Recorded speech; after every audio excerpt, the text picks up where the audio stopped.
Assalamu alaikum, ahlan wa sahlan, bienvenue à toi sur la chaîne Réussir au Maroc, bienvenue à toi dans cette nouvelle vidéo. Alors je suis content, là j'ai enchaîné, j'ai mis ma caméra, j'ai mis mon micro et on enchaîne les vidéos, on enchaîne la thématique de l'indépendance au Maroc. Alors je déborde parce qu'il y a tellement de choses que je voulais te partager depuis longtemps que alhamdoulilah, l'inspiration elle est là, on est dans un bon mood là pour l'inspiration. Je voyage dans quelques jours, donc je me suis dit il faut que je balance ça avant de partir. Et aujourd'hui, dans cette vidéo, pour pas trop m'éparpiller, même s'il y a beaucoup d'inspirations qui me viennent, alhamdoulilah, on va parler des inconvénients de ce modèle d'activité. C'est très important pour moi maintenant. Oui, ça fait longtemps que je ne l'ai pas fait. Abonne-toi à la chaîne. Si tu n'es pas encore abonné à la chaîne, abonne-toi à la chaîne. Like, partage, mets des commentaires, donne de la force. Partage ces vidéos de la série de l'indépendance au Maroc aux personnes de ton entourage qui pourraient être intéressées. À nouveau, lien dans la description de cette vidéo pour les personnes qui souhaiteraient commencer. D'accord.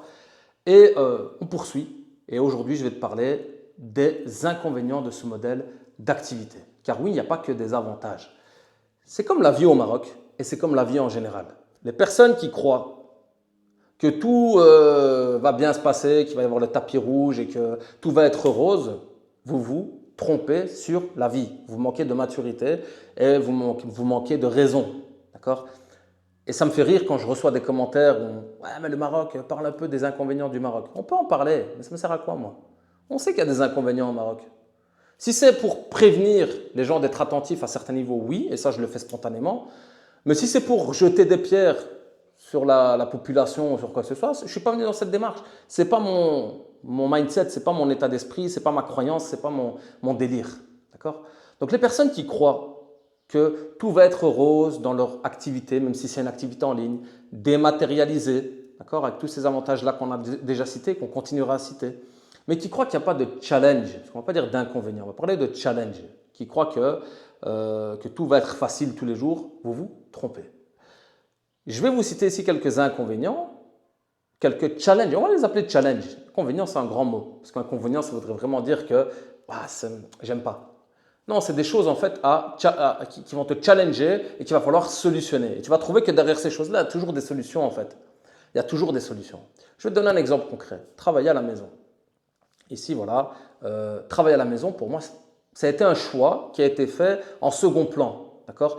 Donc, quand je suis arrivé au Maroc, j'ai ouvert mon agence. Pour moi, il était clair que, parce que je travaillais déjà à la maison depuis la Belgique depuis longtemps, donc j'avais mon poste à nouveau de salarié, je sortais au travail, je rentrais à la maison, j'avais mon bureau déjà à l'époque, avec mon matériel que j'avais déjà commencé à investir, matériel qui m'a suivi d'ailleurs, alhamdoulilah.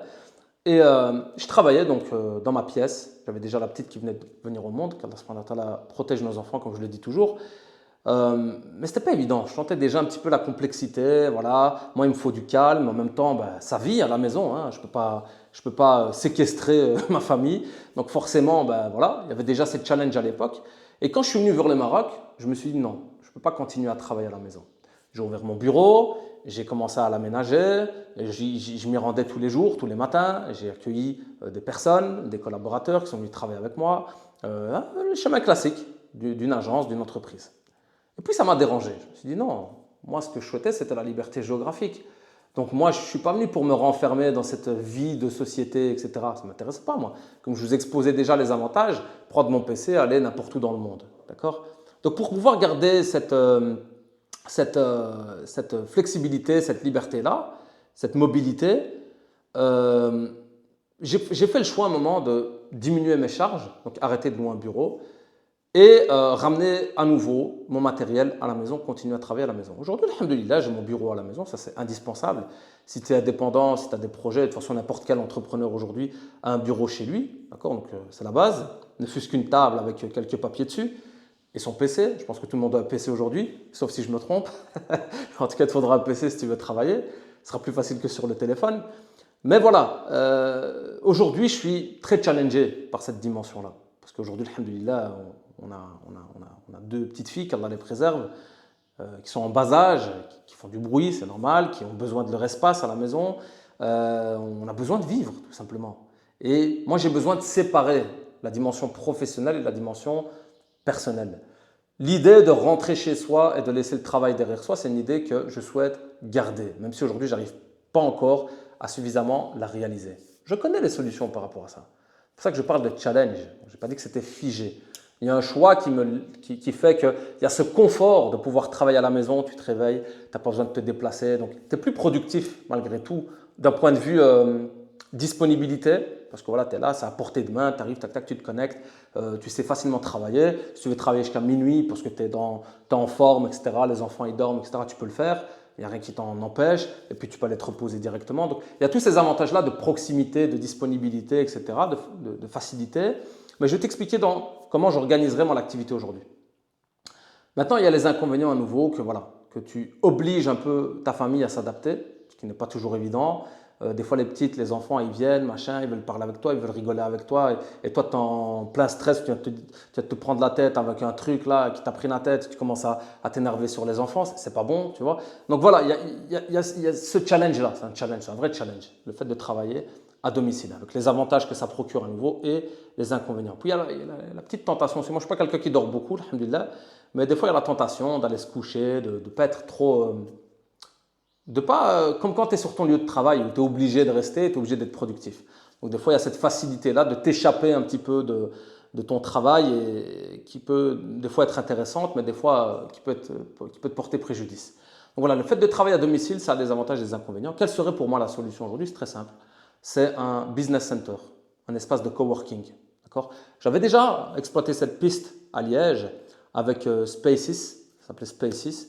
Bon, je ne vous cache pas que ça s'est pas super bien passé, parce qu'après il y a les contrats, machin, les préavis, les machins, les bazars. Donc au total, j'étais resté 2 semaines dans l'espace, mais il m'avait facturé 3 ou 4 mois. Donc il a fallu encore se prendre la tête pour régler ces histoires.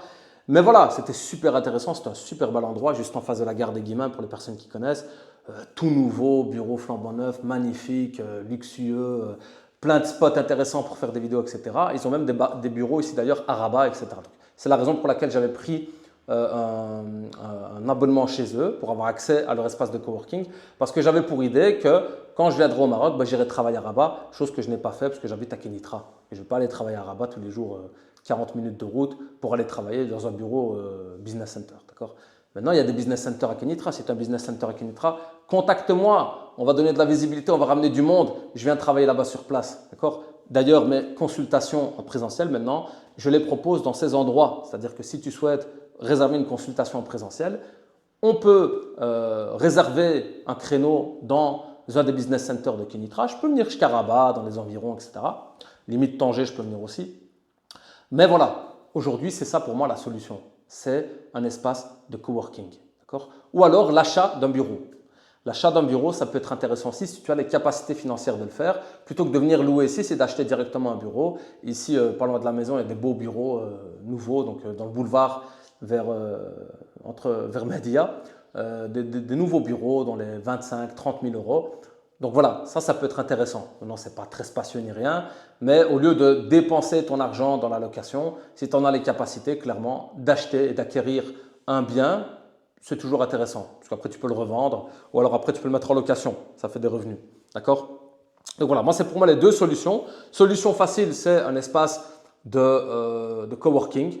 Et solution qui demande plus de fonds, c'est l'achat d'un bureau. Est-ce que je continue? Je ne sais pas. Je pense que ça fait long quand même ces petites vidéos-là. Donc rien qu'un sujet, ce prendre-là, ça fait beaucoup. Parmi les challenges ou les inconvénients justement de l'indépendance, du fait de travailler à domicile. Et je vais en faire une seule vidéo, comme ça c'est bien, c'est court, c'est épuré, on sait multiplier les vidéos aussi et que ça soit facile à suivre.